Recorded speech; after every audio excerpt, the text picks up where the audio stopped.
돌아오는 화요일은 하 목사님 5주기 추모 예배가 있는 날입니다.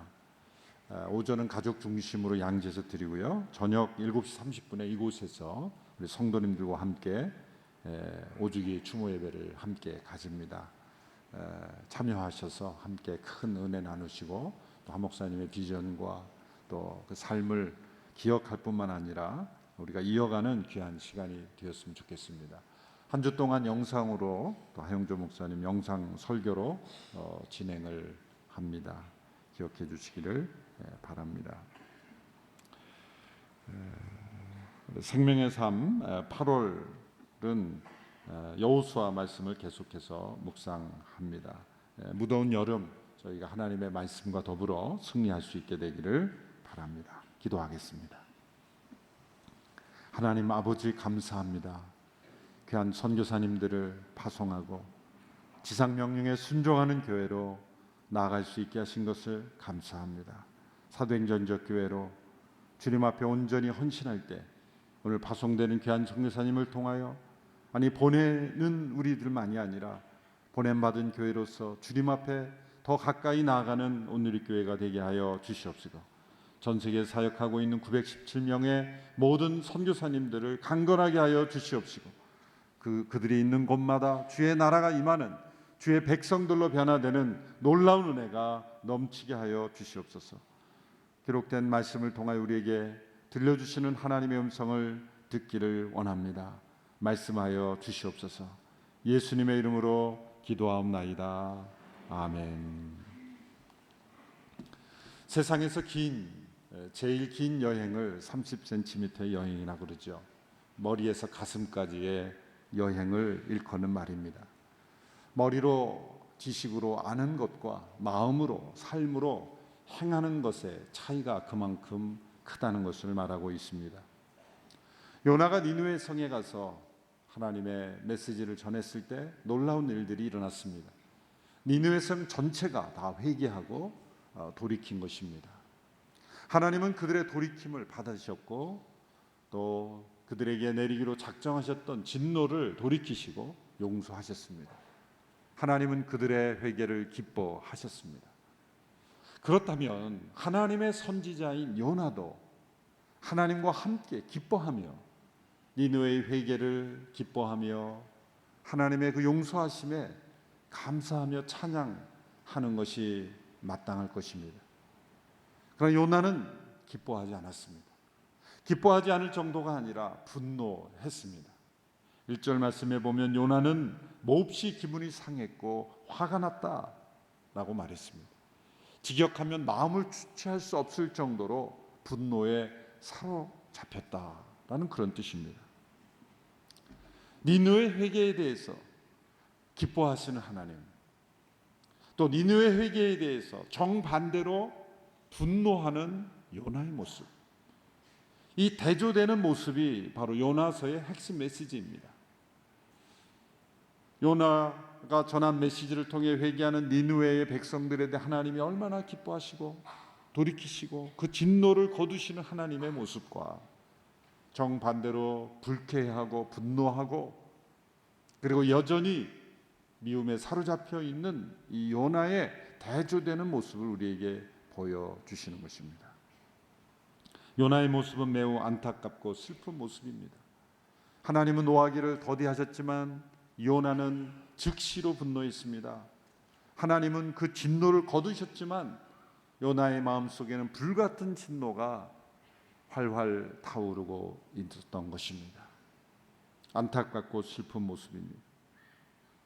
매튜 헨리 목사님은 말하기를 죄인이 회개하고 돌아오면 하늘에서 큰 기쁨이 있는 것처럼 우리 성도들이 연약하고 어리석음 가운데 있다면 하늘에선 큰 슬픔이 있다. 그래서 요나서는 우리에게 큰 슬픔을 보여주는 거예요. 요나만입니까? 바로 우리의 모습입니다. 요나의 마음속에 있는 이 분노, 하나님의 기쁨을 함께 공유하지 못하는 이 요나의 모습이 바로 우리들의 모습이기 때문입니다. 또한 요나가 하나님께 기도하는 태도를 보면 2장에 나타난 기도와 정반대입니다. 2장에서 그가 물고기 뱃속에서 큰 물고기 뱃속에서 기도할 때 그는 겸손한 찬의 기도를 드렸습니다. 그러나 4장에서 그가 하나님께 기도할 때는 교만한 고개를 뻣뻣이 쳐들고 하나님 앞에 교만한 기도를 하고 있습니다. 2장에서 그가 물고기 뱃속에서 기도할 때 그는 주님을 높이는 기도를 했습니다. 그런데 4장에서 기도할 때는 자신을 높이는 기도를 하고 있는 것입니다. 물고기 뱃속에 있을 때는 자기의 생명을 구원해 달라고 기도했지만 이제 4장에 이르러 그는 자기의 생명을 거두어 달라고 그렇게 항의하고 있습니다. 물고기 뱃속에서는 자기에게 베풀어 주신 하나님의 은혜에 감사하고 있지만 4장에서는 니느웨 백성에게 베풀어진 하나님의 은혜에 대하여 반발하고 있는 것입니다. 이중적인 모습이죠. 2장에서의 그의 기도가 거짓말이라고 볼 수는 없습니다. 그것도 진실한 기도였습니다. 그러나 사람의 진실은 이렇게 연약하다는 거죠. 진실이었지만 또 우리의 마음속에 깊은 곳에 숨어있는 죄악으로 인해서 이런 모습이 나타날 수 있다는 거죠. 그래서 어느 신학자는 이 4장에 나오는 요나의 기도를 가리켜 영적 유아로 회귀한 것이다, 영적인 유아의 전형적인 모습을 보여준 기도다라고 말합니다. 하나님께 쓰임받았던 사람들도 이렇게 영적 유아기와 같은 그런 기도를 하는 경우들이 있습니다. 그가 하나님께 분노한 이유는 무엇입니까? 2절에 그의 고백에서 잘 나타나 있습니다. 2절의 말씀을 같이 읽어보겠습니다. 시작. 기도했습니다. 여호와여, 이것이 내가 고향에 있을 때 내가 말씀드린 것이 아닙니까? 이래서 내가 서둘러 다시스로 도망한 것입니다. 주께서는 은혜롭고 동정심이 많은 하나님이시고 진노하는데 더디시고 사랑은 충만하시며 재앙을 내리는 것을 주저하신다는 것을 내가 알고 있었습니다. 요나는 하나님이 어떤 분이시는 잘 알고 있었습니다. 은혜로우시며 자비로우시며 노하기를 더디하시며 뜻을 돌이켜 재앙을 내리지 아니하시는 하나님, 그런 하나님으로 제가 알고 있었습니다.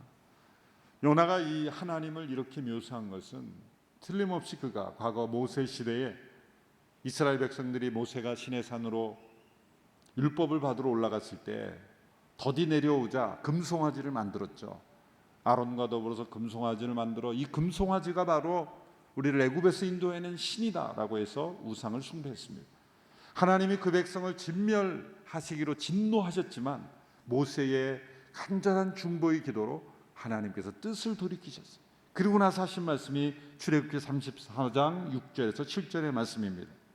제가 읽어보겠습니다. 그리고 주께서 모세 앞으로 지나가면서 선포하셨습니다. 여호와 여호와, 긍휼하고 은혜로운 하나님, 오래 참고 선함과 진리가 풍성하며 수천 대에 걸쳐 긍휼을 베풀고 죄악과 범죄와 죄를 용서하며 죄지은 자들을 징벌하지 않고는 그냥 넘어가지 못하니 아버지의 죄를 그 자식들과 그의 자손들에게 3, 4대에 걸쳐 징벌한다. 이게 하나님의 긍휼과 용서는 수천 대에 걸치는, 오래 참고 선함과 진리가 풍성하시고 수천 대에 걸쳐서 인내하신 하나님, 하나님의 징벌은 3, 4대에 그치는 하나님, 얼마나 대조가 됩니까? 요나는 이 사건을 분명하게 기록하고 기억하고 있었을 것이라고 볼 수 있습니다.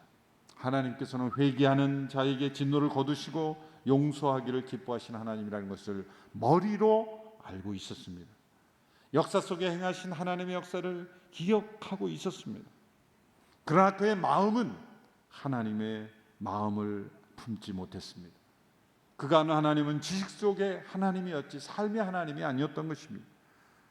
그의 하나님은 머릿속에 있었지만 마음에 계시진 못한 것입니다. 그러니 분노가 일어난 것이죠. 요나는 왜 분노했습니까? 하나님이 잘못하고 계신 거라는 거죠. 은혜 베풀 자격이 없는 자에게 베풀었다는 것이죠. 이 말 자체가 모순입니다. 은혜란 무엇입니까?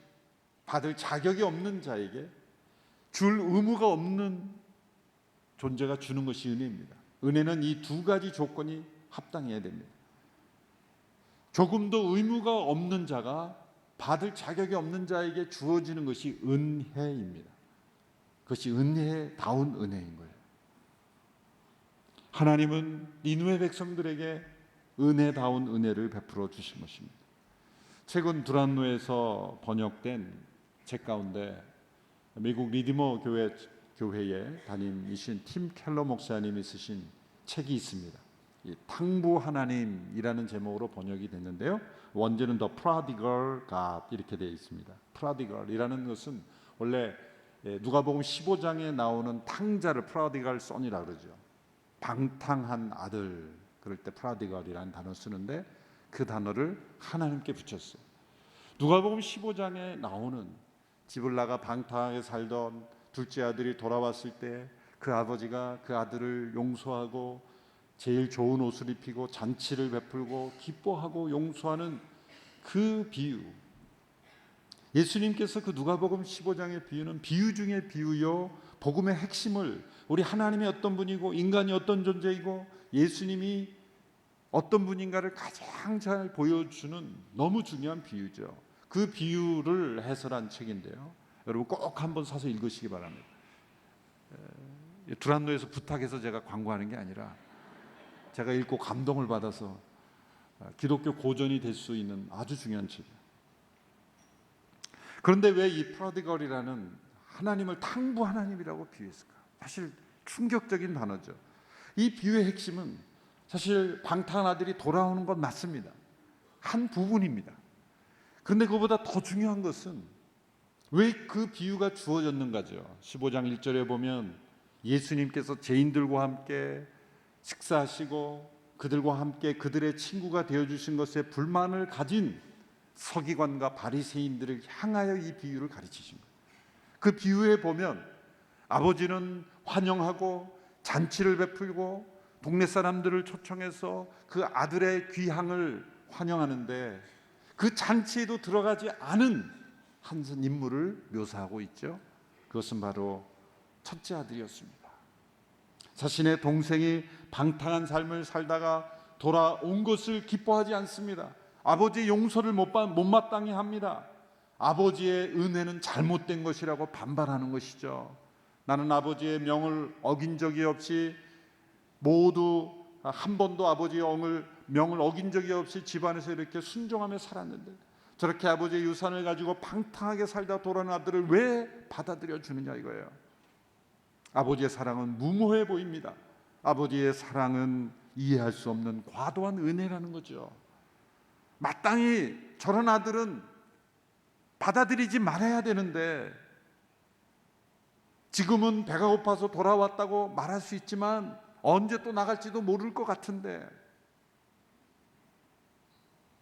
사실 맞습니다. 그 아들은 배고파서 돌아온 거예요. 돼지 쥐업 열매를 먹다가 아버지 집으로 돌아온 거예요. 그런데 이 아버지는 아들이 처절한 회개를 했기 때문에 또 앞으로도 변화된 삶을 산다는 보장이 있기 때문에 맞이해 준 것이 아닙니다. 아버지는 그 아들이 집을 나간 이후에 이미 아들을 용서하고 있었어요. 그 아들을 기다리고 있었어요. 그 아들의 모습이 보이니까 먼저 달려간 거예요. 아들이 회개했다라는 것을 들어서 달려간 게 아니에요. 그 비유가 기록된 시대에는 전화기도 없었고 이메일도 없었고 인터넷도 없었어요. 아들의 모습이 보였을 때 아들이 어떤 목적으로 왔는지 어떻게 알겠어요? 그러나 달려간 거예요. 그리고 끌어안은 거예요. 입을 맞추고 손에 가락지를 끼우고 제일 좋은 옷을 입히라고 그러고 잔치를 베풀어 준 거예요. 살찐 송아지를 잡은 거예요. 그 잔치에서 그 큰아들보다 더 그 잔치를 싫어한 존재가 있죠. 살찐 송아지. 저게 왜 돌아와서 내 운명을 이렇게 바비큐로 만드나. 살찐 송아지를 잡았어요. 그 잔치에 들어가지 않는 이 큰아들의 모습. 그리고 리차드 렘브란트라는 화가는 이 탕자의 비유를 그릴 때 아버지와 그 아들을 끌어안는 아버지의 모습 속에 그 옆 길목에서 분노에 가득 찬 얼굴을 하면서 노려보는 그 큰아들의 모습을 옆에 그렸어요. 가장 이 비유를 잘 이해한 그림이죠. 대개는 그 아버지와 아들의 모습만 비유하는데 큰아들을 그 그림 속에 넣은 것이 아주 그 비유를 정확하게 이해한 것입니다. 방탕한 동생을 저렇게 헤프게 받아들여주는 아버지는 이 팀 켈러 목사님 이름을 붙인 대로 탕부 하나님인 거예요. 이 책에 보면 이 비유를 현대적으로 해석하기 위해서 이 모차르트를 중심으로 아마데우스라는 희곡을 인용합니다. 이 모차르트는 일종의 방종을 일삼는 일종의 탕자죠. 근데 이 살리에리라고 하는 사람이 나오는데 이 살리에리가 볼 때 모차르트는 형편없는 탕자예요. 근데 하나님이 불공평하신 거예요. 자신이 이렇게 성실하고 근면하고 하는데 모든 재능은 이 모차르트한테 다 주시는 것 같아요. 이 아마디우스라는 게 하나님께 사랑받는 자 그런 뜻 아닙니까? 그 책에 보면 이런 문구를 인용을 했습니다. 제가 한번 읽어드리겠습니다. 도무지 이해할 수 없었다. 나는 하나님께 재능을 받을 만한 자격을 갖추려고 본능적 욕망마저 다 물리치고 있었건만 모차르트는 약혼까지 한 상태에서 온갖 방종을 일삼는데도 아무런 징계가 없었다. 이렇게 이 샬리에리가 그리고 하나님께 이렇게 하죠. 이제부터 당신과 나는 적입니다. 그리고 하나님을 대적하고 이 모차르트에 대해서 분노와 증오를 미움을 퍼붓는 그런 인생을 살게 되죠. 누가복음 15장에 나오는 이 큰아들의 모습, 아버지의 사랑과 은혜가 잘못됐다. 그 아들이 돌아왔을 때 맞이해주고 그 회개를 받아주고 새로운 인생을 살도록 잔치를 베풀어주는 아버지는 탕부 하나님이었다. 그러나 그것을 인정하지 못하고 받아들이지 못하는 당시의 바리새인과 서기관들, 여러분, 우리가 하나님의 용서를 받는 것은 우리가 회개했기 때문에 하나님의 용서를 받는 게 아니에요. 우리가 회개하기 이전에 하나님은 예수 그리스도의 십자가 안에서 우리를 용서하고 기다리고 계시는 거예요. 이 순서를 이해하는 것이 매우 중요합니다. 요나는 어떤 모습입니까? 누가복음 15장에 나오는 큰아들과 같습니다. 아마데우스에 나오는 이 살리에리와 같은 것이에요. 아낌없는 사랑으로 니느웨를 대하시는 하나님의 풍성하신 사랑에 반발하고 있는 것입니다. 이 탕부 하나님께 반발하는 거예요.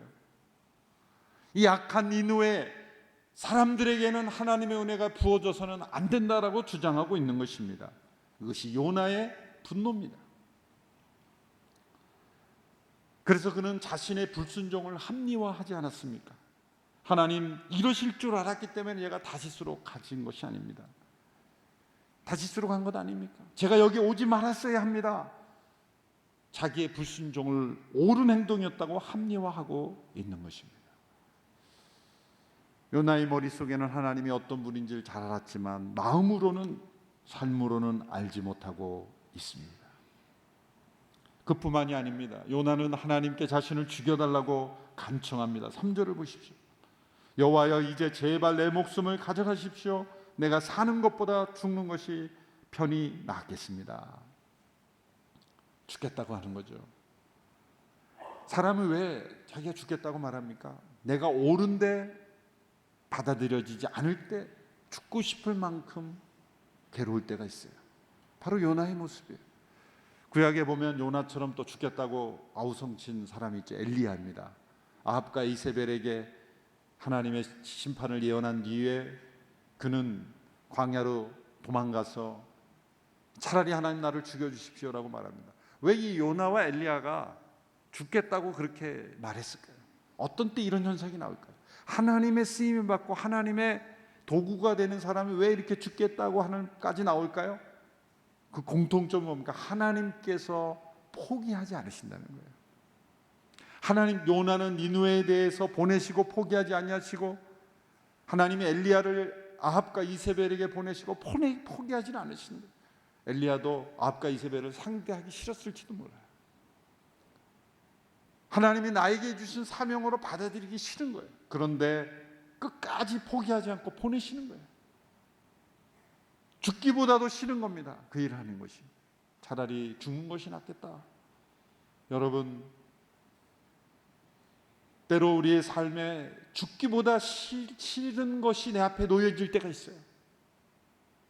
그건 하나님의 소명이라고 확신하시기 바랍니다. 왜 내게 죽기보다 싫을까? 하나님께서 때로 그런 일을 대면하게 하시는 거예요. 여러분의 인생 가운데 이거는 죽기보다도 싫다. 그렇다면 하나님이 나를 포기하지 않고 계시다. 그러나 요나와 엘리야의 차이점은 있습니다. 엘리야는 아합과 이세벨이 쫓고 있었죠. 두려움에 사로잡혀 있어요. 그러나 요나는 니느웨 백성들이 쫓아오지 않았어요. 그럼에도 불구하고 그는 죽는 것이 낫겠다고 했어요. 왜 그가 이런 지경까지 갔을까요? 그의 마음속에 있는 불의한 분노를 참지 못했어요. 그의 마음속에 있는 분노가 의로운 분노가 아닙니다. 불의한 분노입니다. 그러니까 죽겠다는 거예요. 의로운 분노는 절대 생명을 손상시키는 일이 없습니다. 의로운 분노는 사람을 살게 하지 죽게 하지 않습니다. 죽고 싶을 만큼 싫어하는 일이 있다면 여러분 그건 마음속에 불의한 분노가 있기 때문이에요. 또한 요나는 자기 마음속에 있는 좌절감, 요나의 마음 한편에서는 성령님께서 음성을 계속 들려주셨을 거예요. 너 그거 아니야. 너 그 올바른 태도가 아니야. 계속해서 성령님께서 마음을 찌르실 때 그를 덮고 싶은 거예요. 요나가 뱃속 깊은 곳까지 내려가도 하나님이 그를 깨워서 올리셨잖아요. 요나가 이렇게 분노 가운데 있을 때 성령님께서 계속 그의 마음을 두들기셨을 거예요. 그 성령의 음성을 듣지 않으려면 어떻게 해야 돼요? 죽는 수밖에 없는 거예요. 그러니까 그 길을 자꾸 택하는 거예요. 그는 편협한 민족주의를 벗어나지 못했죠. 하나님의 백성들을 괴롭게 하는 저 사람들을 어떻게 용서한단 말입니까? 나는 그 요나의 마음속에 일어나는 분노, 그리고 죽기를 소원하는 요나의 모습을 보여주고 있습니다. 그러나 하나님께서는 이러한 태도로 분노하는 요나를 품어주시고 그를 교훈해 주십니다. 요나의 분노에 대하여 징벌로 대하지 아니하시고 가르치십니다.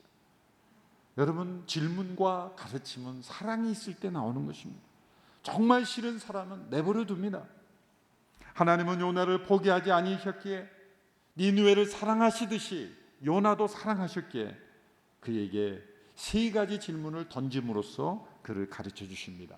첫 번째 질문은 내가 화내는 것이 옳으냐라는 질문입니다. 4절을 보십시오.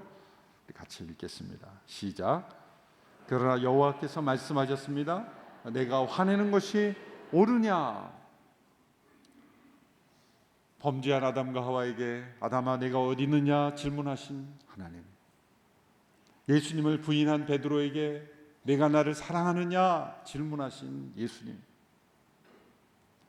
이 하나님의 질문은 좋은 방법입니다. 너는 이러한 것이다 라고 단정하는 것이 아니라 질문을 통해서 교훈하시는 하나님의 방법이죠. 내가 화내는 것이 옳으냐라는 대답에 요나는 대답하지 않습니다. 이것은 불순종의 침묵입니다. 자신이 옳다라고 항변하는 고집입니다.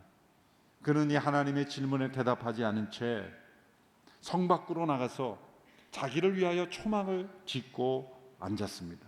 5절의 말씀을 보십시오. 같이 읽습니다. 시작. 요나가 성읍 밖으로 나가 그 성읍 동쪽에 자리를 잡고 있었습니다. 그곳에서 초막을 짓고서 그늘 아래서 성읍에 무슨 일이 일어날지 알 때까지 앉아 있었습니다. 자, 요나 행동을 보십시오. 그는 니느웨를 하루 만에 떠났습니다. 40일이라는 시간이 있었다면 하루 길을 여행한 뒤에 이제 그 성 동쪽에 나가서 자리를 잡고 그 성읍에 무슨 일이 일어나는가 보고 싶었습니다. 구경꾼이 된 거죠. 그의 마음속에는 어쩌면 멸망을 기대했을지도 모릅니다. 그런데 놀라운 일이 일어난 거죠. 요나가 이 동편에 앉아 있는 동안 하나님께서 박넝쿨을 준비하셨다라고 되어 있습니다. 이 박넝쿨은 빨리 자라며 또 입이 넓어서 그늘을 만들어 주죠. 이 박넝쿨로 인해서 요나가 시원해진 거예요. 그래서 성경 말씀 보면 심히 기뻐했다 이렇게 되어 있습니다. 심히 기뻐했다. 심히 기뻐했다. 6절의 말씀을 보십시오. 6절에 보면 이렇게 되어 있습니다. 그러자 여호와 하나님께서 넝쿨을 준비하여서 그것이 요나 위로 자라나 요나의 머리에 그늘이 되게 하셨으며 그 불쾌함을 없애주셨습니다. 요나는 넝쿨 때문에 기분이 아주 좋아졌습니다. 니느웨가 회개하고 하나님의 용서를 받는 것은 심히 분노하였으면서 자신을 시원하게 해주는 그 넝쿨 하나로 인해서 심히 기뻐했다는 거예요. 대조가 되는 거예요. 하나님께서 요나를 가르치시는 이 방법을 보면 참 유머러스합니다. 하나님이 도구하시는 이 방법들이 상상을 초월하죠. 폭풍이 나오고 큰 물고기가 나오고 이제 넝쿨이 나오고 이제 벌레가 나옵니다. 뜨거운 바람도 나옵니다. 이제 요나가 그 넝쿨로 인해서 햇빛을 가리면서 심히 기분이 좋았죠. 그런데 7절에 보면 그 다음날 새벽에 하나님께서 벌레를 보내셔서 넝쿨을 다 갉아먹게 하십니다. 아침에 보니까 넝쿨이 다 벌레로 인해서 없어졌어요. 그럴 때 요나는 또 힘이 빠졌습니다. 그리고 죽기를 원했습니다. 8절에 보면 내가 사는 것보다 죽는 것이 낫겠습니다 라고 그렇게 말합니다. 이때 하나님께서 두 번째 질문을 던지십니다. 9절의 말씀입니다. 9절의 말씀 같이 읽습니다. 시작. 내가 그 넝쿨 때문에 화내는 게 옳으냐? 그가 말했습니다. 그렇습니다. 화가 나서 죽을 지경입니다. 또다시 화를 내고 분노하고 있는 요나를 보면서 내가 이 넝쿨로 인해서 화내는 게 옳으냐? 또다시 질문합니다. 하나님의 질문은 이런 뜻이죠. 이 넝쿨은 너가 심지도 않고 기르지도 않는 이 넝쿨인데 너의 것도 아닌데 이 넝쿨이 있다 없어진다고 해서 너가 화를 낼 권리가 있느냐? 이때 요나는 분노하면서 대들면서 대답했죠. 그렇습니다. 화가 나서 죽을 지경입니다. 이 요나의 가장 밑바닥에 있는 이 분노가 솟아오르는 거예요. 여러분, 날씨가 덥다고 막 분노가 치밀어 오르면 뭔가 영혼에 문제가 있는 거예요.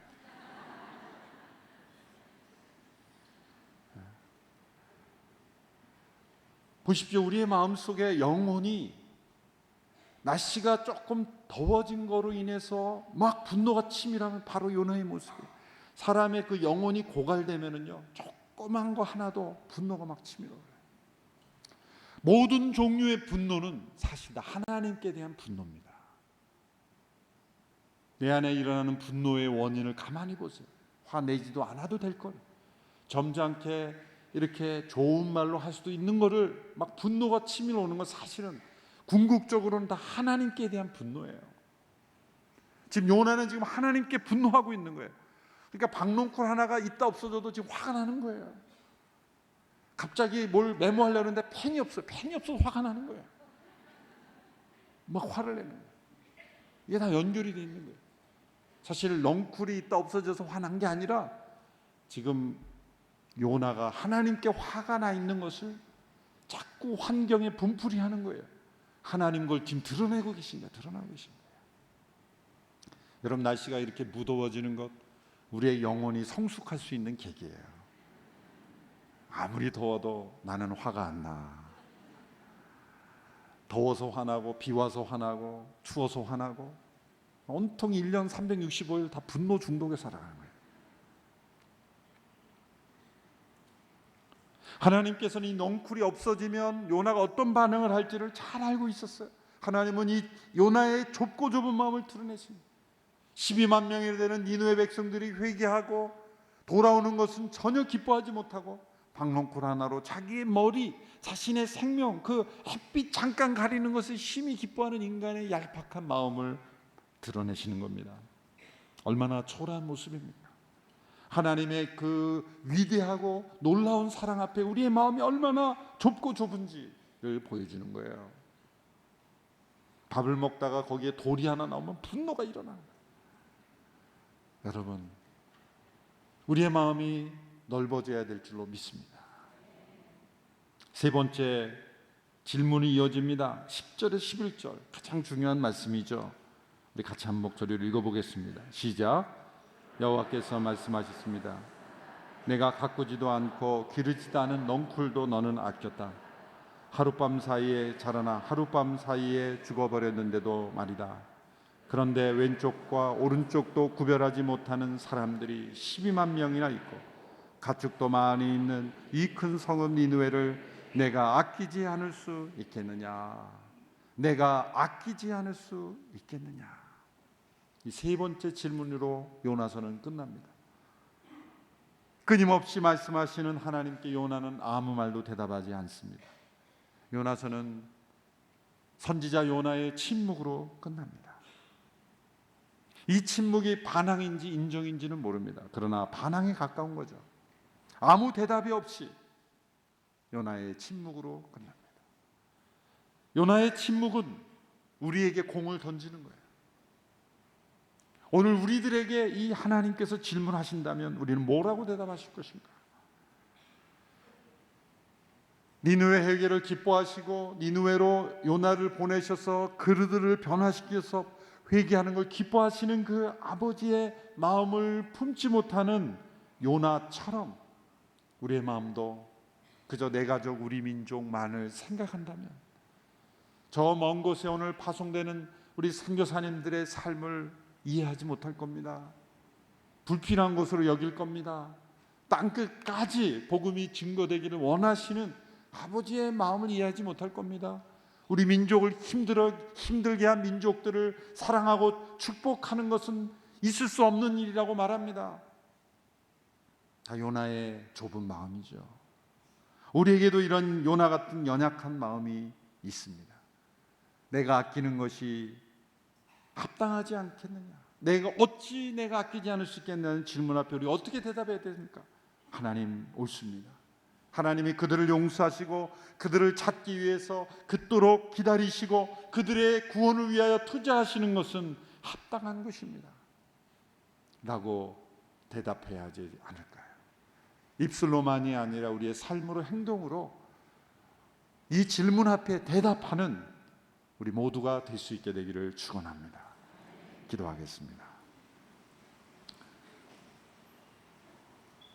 끝까지 요나를 포기하지 아니하시고 그를 교훈하시는 하나님 아버지, 우리의 한 사람 한 사람도 포기하지 아니하시고 교훈하시는 아버지 하나님, 하나님의 높고 크신 사랑 그리고 풍성하시고 인자하신 하나님의 사랑에 비하여 우리의 마음은 얼마나 좁고 또 좁은지 모릅니다.